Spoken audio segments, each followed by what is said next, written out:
चार पुत्र हो गए। अब आप विचार करिए वातावरण क्या रहा होगा ऐसा कि मंगल स्वस्ति चल रहा है, गुरुजी खड़े हैं, तीनों माताएं खड़ी हैं, महाराज दशरथ की खुशी का कोई ठिकाना नहीं, मंगल बधाइयां बज रही हैं और पालने में चारों भाइयों को लुटाया गया। अब देखो महाराज, पालने में चारों भाइयों को लुटाया तो राम जी तो जैसे ही लेटे हल्का सा पालना हिला, चुप हो गए।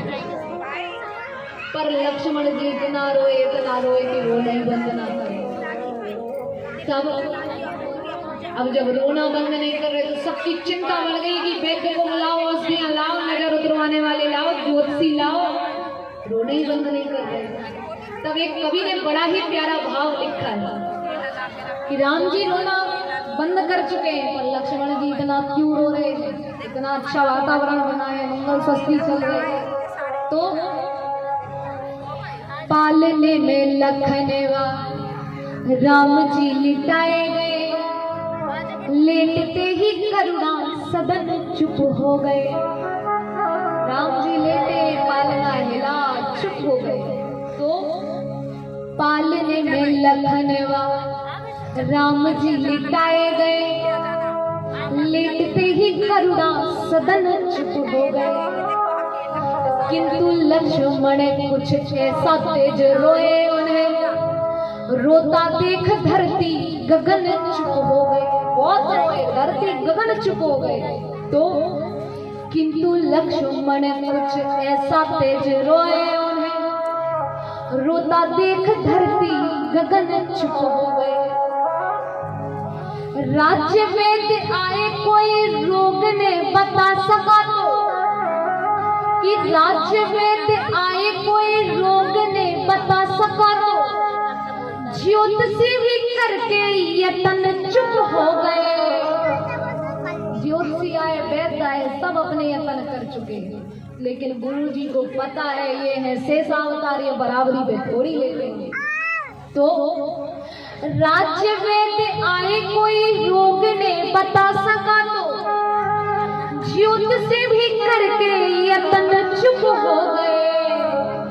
गुरु ने उठाया, कि गुरु ने उठाया और लखन को राम के चरण में लिटाया, तो लखन चुप हो गए।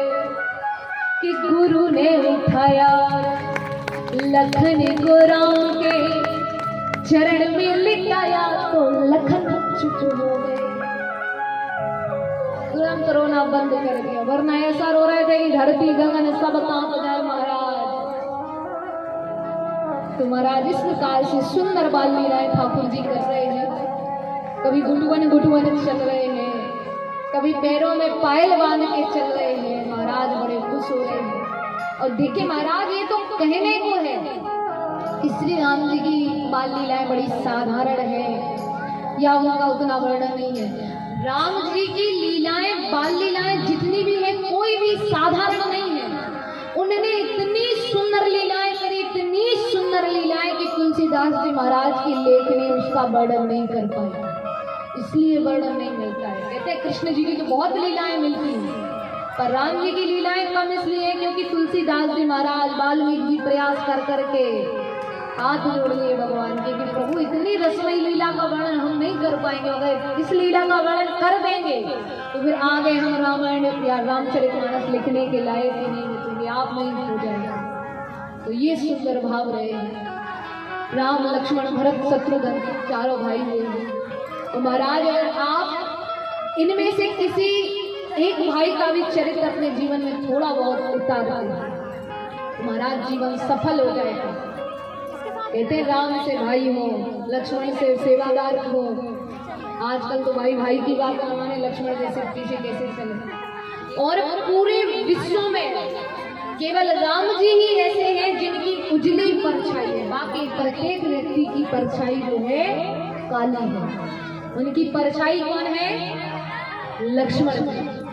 तो श्री राम जी एक ऐसे हैं जिनकी उजली परछाई, बाकी प्रत्येक व्यक्ति की परछाई काली है। तो महाराज अब श्री राम कथा को हम यही विराम करेंगे। कृष्ण जी की तरफ भी जाना है, तो ठाकुर जी कहेंगे हमको तो भूलेगी राम जी के चक्कर में, तो हम कृष्ण जन्मोत्सव की कथा की तरफ चलते हैं। बोलिए कृष्ण कन्हैया लाल की।